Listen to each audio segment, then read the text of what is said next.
graduated UMass Amherst and married my college sweetheart. We moved to a studio apartment in New York and I began an interesting myriad of jobs. I did a short stint in the editing world. I was a beach lifeguard and waitered at night to bring in extra cash. Next, I tried my hand at teaching junior high school English. That wasn't a great fit either. Realizing that I needed a career and to make some real money, I settled on becoming an attorney. So I went back to school and started creating a foundation to support our growing family. Upon graduation from law school, I joined a firm in Manhattan and started raking in the money, which came with a price. I was working crazy hours and had a ridiculously long commute. And that's when I started to wake up feeling the dread. The straw that broke the camel's back came late one night. I walked into our house way later than I anticipated, wearing my wool overcoat that was sopping wet from the downpouring rain. I missed seeing the kids as they were already asleep, and I felt just awful about the whole scene. I remember looking Randy in the eyes and saying, "If I continue to do what I'm doing, you're going to be a widow." That was the beginning of the pivot, the awareness, the declaration. Randy and I got together and created what we refer to as Base Camp, a time and a place where we started to discuss our plan B. We caught our breath, made some scary adult decisions, and envisioned what we wanted our future to look like. Without knowing it, we were beginning the creation of the pivot formula. We didn't even know we were pivoting at the time, just making very necessary changes so we could create the lifestyle we were craving, because what we had been doing became unacceptable. I'd reached unhealthy boundaries in so many different areas of my life. As a dad, as a husband, even in my health. I had stopped seeing friends, wasn't socializing or spending quality time with my kids. So here's what I did. Together, we made a decision to open a private practice in an office 10 minutes from our home, hung a shingle on the door, and got to work bringing in clients. I built my life to have time and money freedom. It gave me the opportunity to drive the kids to school every day, be home for dinner, coach the girls' t-ball teams, and even became an expert at French braiding their hair. So many of the things that I dreamt about having finally could be a reality. It's been an amazing and a crazy ride, but here's the thing. No matter how many times I pivot or reinvent myself, the first one took the most courage and showed me what was possible when you are courageous, surrounding yourself with the right people and have a clear vision about what you want.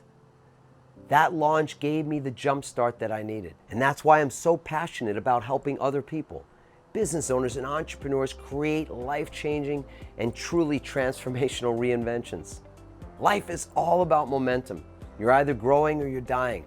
And there's no better way of getting momentum fast than with a roadmap. And it's not about luck or hope. It's about having the right formula and putting it into action. Within a few short years, I found myself back on the hamster wheel, back to working 70 to 80 hours a week and even sleeping in my office on occasion. And even though I was working just 10 minutes from home, I was still missing the kids. I was trading my time for dollars. Until one day I found myself in an emergency room, having what I thought was a heart attack. I was hooked up to electrodes, sweating profusely, and sure that I was going to die. And all I could think about was not seeing my kids again. The next thing I knew, I'm on a gurney behind a screen waiting for a doctor to come and give me my fate. I couldn't believe that my life was going to end this way, in a heap of disappointment and self-regret. I wasn't the father or the husband or the person that I dreamed I would become. Now, obviously, I didn't die that day. It turned out that I was pretty wound up from lack of sleep, lots of coffee, and a ton of stress. I was having an anxiety attack, disguised as a heart attack. When my wife Randy and I walked out of the hospital that day, I looked up at the sky and I said, "Thank you, God." I knew that something needed to change. I was given a second chance, and I wasn't going to let it go to waste. The thing is, the first change, the first pivot, was merely a change of my outer world. I was working at the level of symptoms, not at the level of cause. I thought that if I just got rid of my commute, my life would be what I wanted it to be. And it worked for a while. But because I wasn't dealing with my situation at the level of causality or the root, things gradually morphed back into the feeling of dis-ease, that feeling of being unfulfilled, frustrated, anxious, and unhappy. The changes, while positive at the beginning, were not sustainable. Some of you can probably understand what it's like to make a change and not have a sustainable result. And the reason is because changes are often being made to ease an effect, not to remedy the actual cause. It's like pulling an apple off a tree and pasting on an orange. You know, the tree will continue to produce apples. So that begs the question, what was the root of my dis-ease? Well, as I said earlier, the root was living out of alignment with purpose, therefore not feeling fulfilled from the work that I was doing, and merely doing the work for money's sake only. That was a road to unhappiness once again. And on top of that, my misalignment was leading to self-sabotaging behaviors financially. I was making poor financial decisions, further aggravating the stress. What I learned from that experience is that my pivot was incomplete because I hadn't done the rest of the work required to successfully pivot.